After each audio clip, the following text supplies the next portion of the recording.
What's up guys, it's Ivan, and on this channel I provide tips, tricks, advice, and strategies for your graduate school applications.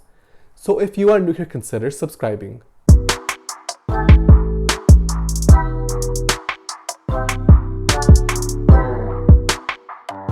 In today's video, I wanted to take it way back, and I wanted to start off with describing to you all what is graduate school and what is the purpose of graduate school. So in this video, I will share exactly that via a PowerPoint presentation that I conducted for some of my students who are currently first and transfer year students. Hopefully this video shows you exactly what a graduate school program might entail and what grad school is like and how you can leverage a graduate education for your career goals. So let's start off with graduate school. So what is graduate school? So in a nutshell, graduate school is an advanced program of study. And within that program of study, you're actually focusing on a narrow discipline or profession. And traditionally within graduate school programs, you conduct original research, especially at the PhD level. The master level, which I'll discuss a little bit later, there's different types of master's programs like terminal master's programs or thesis-based programs, which will require research. But in a nutshell, grad school is for you to either focus on a academic discipline or profession, and that could involve research or not. And if it doesn't involve research, then what you're doing is you're developing some type of skill sets or knowledge base to be able to perform a job once you get beyond your undergraduate degree. So sometimes positions that are higher up in, let's say, a company are going to require a certain skill set and knowledge base that you're going to need to employ when you are in these positions. And that's why they require a master's degree. And then some programs could be a combination of both practical experience plus research experience. And that's mostly for the master's degrees. So the different types of degrees, there's a lot out there, but these are like the most common ones. So we'll start off with the master's degree. So the master's degrees are offered in many disciplines, many fields. And some of them could be designed to lead to a doctoral degree or a research-based degree. Like I mentioned earlier, there are some master's degrees that are terminal degrees, which are mostly for a profession. So for example, when I applied for my master's programs back in the day, I applied to terminal master's degrees because at that time I wasn't intending to go to a PhD program. And so I wanted to learn how to become a policymaker. And so my degree, in my master's degree, it's education policy and management. And I chose that program specifically because it was practical based. So I wanted to learn how to become a policymaker and work for the Department of Education in DC. And so I wanted to get trained to become a policymaker, to write policy, to analyze policy, etc. And so I chose a terminal master's degree. But in hindsight, I think I would have chosen a thesis-based, research-based degree because obviously right now I'm in a doctoral degree. Even though it worked out for me, I think the best, if you already know you're going to be applying for doctoral degrees and you want to start first with a master's degree, I would apply for a program or apply to programs that are research-based. That way you get that research experience, and then you can transition over to a PhD program much easier, especially if right now you don't have experience with research. If you think you're going to graduate with your undergrad without research experience, then a master's thesis-based program might be the best option for you. These programs, if you are a full-time student, it usually takes about 2 years to complete. There are some accelerated programs that take 1 year. My master's programs was a 1 year accelerated program, and so I finished my master's degree in 1 year, but typically they're 2 years if you're full-time. If we look at doctoral degrees, that's the highest degree possible that you can attain within like the research field. Obviously, if you're applying to like law school and medical school, those are the highest degrees that you can attain for that subfield, for that field. And so what the purpose of a doctoral degree really is for you as a researcher to create new knowledge. And that obviously you do that by conducting independent research, and it's known as a dissertation.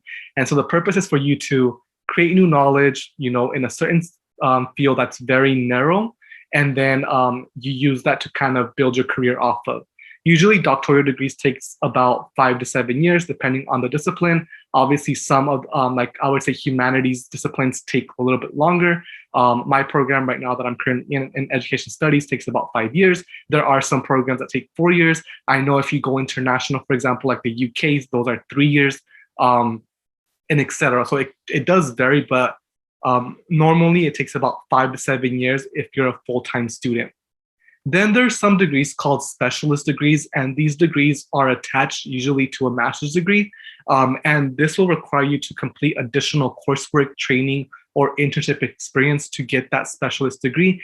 And this specialist degree is really a certificate or a license to practice something, right? So I usually see these with, like, let's say you wanted to become a teacher and you're doing a master's in teaching. So you're going to be obviously earning a master's degree in education, but you're also going to be getting your certification to teach in your state or your license to teach in your state, which is going to require you to do like student teaching, for example. That's where the training comes into play.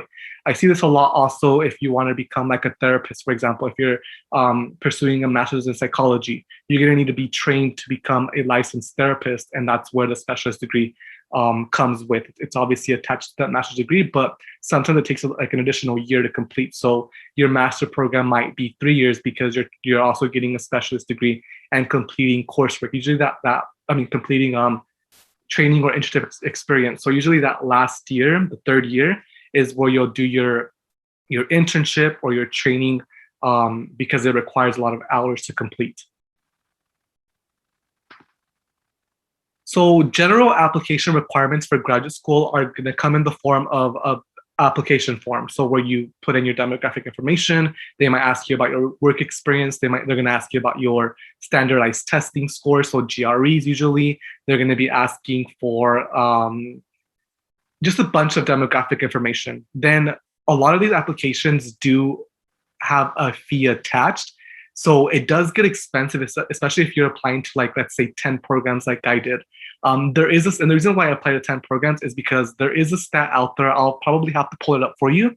But when I was applying, someone had told me, like, if you want to get the highest chance of getting into at least one program, you need to apply to at least 9 to 12 programs. And so I took that advice and I applied to 10 right in the middle. And it does get costly. These applications could cost you like $80+.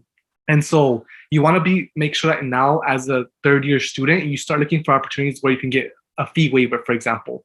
If you're considered a low-income student, then you could potentially get a fee waiver through the school. But there's also programs out there that do have fee waivers attached. So for example, for me, I was part of the McNair Achievement Program, which is actually a program that's at UCSD. And through that program, they granted me fee waivers for all the schools that I was applying to. So you want to look for opportunities now that are going to be able to provide you with fee waivers when you are at that point of applying, because it can get expensive. Then you also have to submit official transcripts from all the schools that you attended. So in your case, your community college plus UCSD. And if you did like coursework outside of UCSD during the summers or beyond, you have to report that as well. Then again, standardized test scores, usually in the form of GREs. Some schools and programs are moving away from the GRE scores or even standardized testing as a whole. So just check in with your program on their website. Then you'll have to write a statement of purpose, which is going to tell the committee why you want to attend graduate school and why you want to attend that program. And you do that through an essay. Sometimes some programs require a diversity statement as well attached to your application. And that's mostly based on your background and who you are, your identities, etc., and how that has motivated you to attend graduate school in your program and do the work that you want to do. A lot of programs don't require diversity statement, and sometimes that diversity statement is taken into consideration for like fellowships and other forms of funding. Something else that you have to submit is a resume and CV, and the difference here is really a resume is more of a short form explanation of your experiences, whereas a CV is more academic, is a longer version, so it can be like 3+ pages, where a resume is more like 2 pages. I recommend that you write a CV and just put all of your experiences that you have on your CV, because a lot of these programs are very competitive, and the more you can show about your experiences and how you are going to be successful in graduate school, the better. So I suggest that you just write everything on there that's obviously relevant to your field. Then some programs, especially for the PhD programs, you would have to submit a writing sample just to kind of showcase your writing skills and if you're capable of doing um, PhD level work, right? Because in a PhD program and in graduate school in general, you're expected to be a good writer and you're expected to be able to read a lot of material and analyze that material. And so they're going to be asking you for a writing sample. Then they're also going to be asking you for letters of recommendation. This could be in the form of 3 to 5. I know Stanford, for example, they require up to, or they don't require, but you have the option of submitting up to 5, but generally it's about 3. So the general timeline of when you should be applying and when you should be doing certain things. So we'll start off here with the left side, so the junior year. So right now, this is where you're all at here. So I would say during the spring and mostly summer, you should begin to research and explore your program and the field that you're in. So identify which field you want to go into, which programs you want to apply to, and start making a list of these fields. Then you also want to explore financial resources. So which fellowships you're going to be applying to, etc. And you want to make a list of this as well. Then you also want to sign up to either take a practice or the actual standardized test for your field, whether that's the GRE or some other test. Then you want to either start practicing for that and take a practice test or multiple practice tests, or actually sign up for the actual test. And if you're going to be signing up and taking the test in the junior year, I would suggest that you do it somewhere towards the end of the summer. That way you're able to obviously prepare, but also you'll have your test scores, before you even start submitting your applications or even starting your applications. Then you also want to identify 3 to 5 potential recommenders that you want to ask for a letter of recommendation. And this is just for you to have a list. You don't have to ask during the junior year, but it's always a good thing to kind of have a list of up to 5. That way you're able to know who you're going to reach out to right when the fall quarter of senior year begins, or the fall quarter of when you're going to be applying begins. Then you also want to look at your unofficial transcripts and then figure out if there's any discrepancies. If there is, you want to make sure that you address those now, because it can be a process. It can take a couple of weeks for you to be able to address these discrepancies. And this could be anything from maybe they put your name wrong on the transcript, maybe you got an incomplete somewhere, or maybe there was a grade that was wrong, or maybe there was something that was missing that you took in the fall, or that didn't transfer over from community college and you don't see it on your transcript. Whatever that discrepancy is, you want to address it as soon as possible, because it can and probably is a process and takes a couple of weeks, and you don't want to have to deal with that when you are like at the cusp of having to submit your graduate applications. Then in the senior year, or either senior year or the year when you're going to be applying to graduate school, that's where you're going to be doing most of the work. Or actually, I would say I would back up a little bit. I would start doing like the statement of purpose, the diversity statement, the CV, the resume. Start working on that in the summer before senior year. Just get a draft going. You can even start that now as a junior. But in the senior, you're going to be writing either the first draft or the final draft of your statement of purpose. You're going to be asking for letters of recommendation. I would suggest that you ask at least a month plus in advance for that letter, and then you keep reminding your letter of rec writers of the deadline, just kind of giving them like a quick reminder, the deadline's approaching, trying to make sure that you are aware, etc. Then you also want to order your official transcripts and submit those to the schools you're applying to. And then again, finalize that statement of purpose. You want to make sure that you ask faculty, staff, peers who can review that statement of purpose. That way you're able to draft the best possible statement of purpose for your program. Then you also want to complete, obviously, the applications, right? There's going to be a lot of demographic information. It can be, I think most applications are about like 5 to 10 pages of stuff that you have to input on the actual application. So get working on that as soon as you can, as soon as you open the application. That way you're not completing it like the hour before the application is due. Then you also want to be applying for fellowships and other sources of financial aid. So this could be filing the FAFSA. At this point, at the graduate level and professional level, like you should expect only to receive loans and not receive, like, let's say, the federal Pell Grant or the California State Need Grant. Those do not apply in graduate school. They're only for undergraduate students. So at that point, if you're applying for FAFSA, it's you should expect only to receive an offer of loans but obviously you'd have to take those out. They can offer you work study as well. So I suggest that you do apply for FAFSA just for that work study option. And then some schools, they do offer need-based fellowship, which is free money, and they base it off of the FAFSA. So you want to make sure that you file that even if you're not planning on taking out loans or borrowing loans. In conjunction with your application, you should also be applying for fellowships, and these fellowships can be lengthy. They're going to be asking you for another essay or a couple of essays. So you want to make sure that you start looking at those early on in the summer before you're applying, and you start working on those essays as soon as possible, because they're going to be asking you for pretty much similar things that they're going to be asking you for your graduate school application. So you want to make sure you have enough time to complete every aspect of not only your grad school applications, but also your fellowships. So funding sources. So we have a couple of options here, and these are just the most common ones. So you can definitely search for other ones, but the most common ones. So the first one is fellowships. Those are usually merit-based scholarships for advanced study, and they usually are based off of your application as a whole. I know UC San Diego, when I applied, like they had like a little option of filling out like, I think it was like 3 to 8 small statements that would serve as application for fellowships as well. And so some programs might offer that, some programs might have a separate application, but most of the time it's going to be whatever you put on your actual application, and then the program you're applying to, they have to recommend and write like a letter of rec based on your application to like some other organization or some other department on campus. And that's kind of how they go about fellowships. But there's also outside of the institution fellowships that you can apply to as well that have their own process as well. So you want to make sure that you look into those, because those are usually free, and those usually cover full tuition for like a year or two, sometimes even 4 years.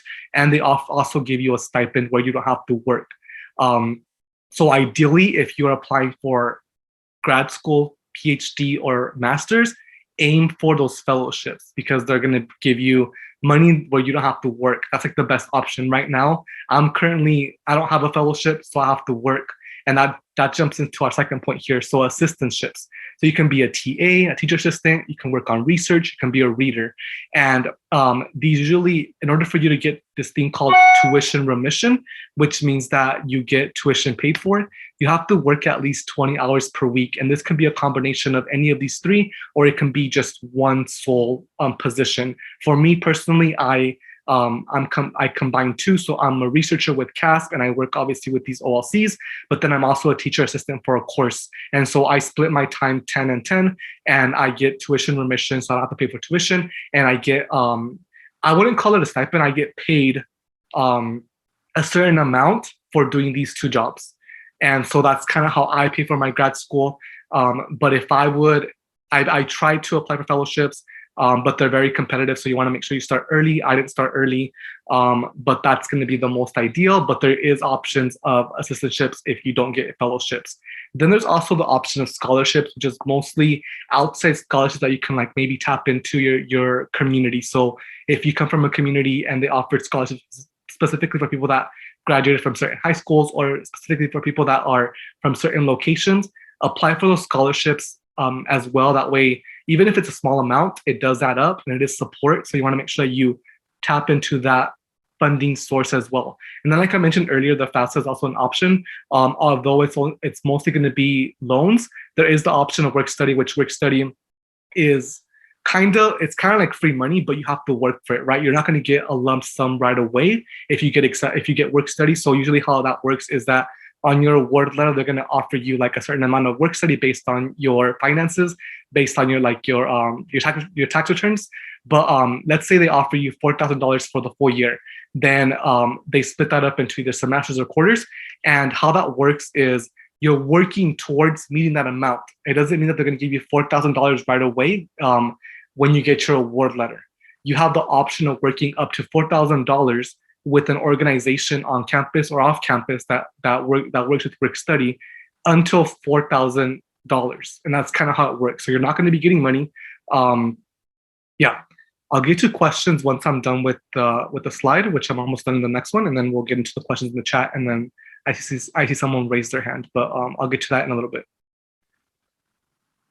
And then there's other ways that you can fund your grad school education. Like one of them, for example, could be crowdsourcing. So you can do like a GoFundMe page, for example, and have like community members or people that you know pitch in for, like, let's say moving expenses if you're going to be moving across country, or maybe you need help with tuition costs, or maybe you need help with living expenses. Whatever it is, you can also do crowdfunding as well to support your academics. And if you are, let's say, you don't want to take out loans, I would suggest that you think about maybe, like, if you're interested in like PhD level work research, because usually PhD programs are fully funded, and usually master's programs are not, and it's really hard to get master's programs funding, and so you're looking at possibly mostly loans for your master's program. So you want to make sure that you are aware of that, and you can ask these questions to the department coordinator for your program that you're applying to. You can ask them, like, typically how many of your students receive fellowships from the department, and how many students take out loans or borrow loans, and that can give you an idea of where the stats are at, right? And you can assess that based on the stats. But in my personal experience, I found that in the master's level, fellowships and assistantships are really hard to get for the majority of schools, not all schools, but the majority. And usually students take out loans for the master level. At the PhD level, in my experience, it looks like most people have their PhD funded for 5 years. I hope you enjoyed today's video on what is graduate school. Let me know if you have any questions down below in the comment section, or reach out to me on LinkedIn or Instagram. Thank you for watching this video, and I will see you in the next video.